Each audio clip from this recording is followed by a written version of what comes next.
এখানে আমার কিছু সুতার কালেকশান নিয়ে আসলাম। এগুলো হচ্ছে মালাইকোট সুতা, এটা 9 তার সুতা। তারপর এখানে আরও বিভিন্ন টাইপের সুতা আছে, এগুলো আমি অনলাইন থেকে আনিয়েছিলাম।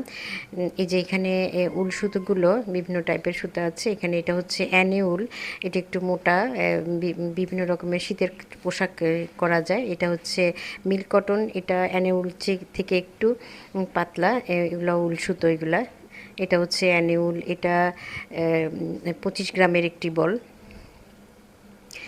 এগুলো শীতের বিভিন্ন পোশাক তৈরি করার জন্য ভালো। এটা হচ্ছে সামারিয়ান সুতা, সামারিয়ান এটা হচ্ছে মোটাটা, আবার চিকন পাতলা বিভিন্ন টাইপের হয়।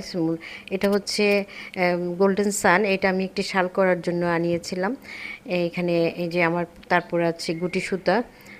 গুটি সুতাগুলো আমি বিভিন্ন টুপি বা বিভিন্ন ধরনের বাচ্চাদের নেক এবং আমি কুশন কভারও করেছিলাম গুটি সুতো দিয়ে।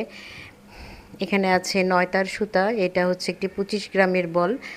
তারপর এখানে আমার এই পাশেরটা হচ্ছে 100 গ্রামের একটি বল। এগুলো আর চিকন মোটা বিভিন্ন টাইপের হয়ে থাকে। এটা হচ্ছে মালাইকর সুতা, এটা দিয়ে ব্যাগ করা যায়। আমি কুশন কভার করেছিলাম। আল্লাহ হাফেজ।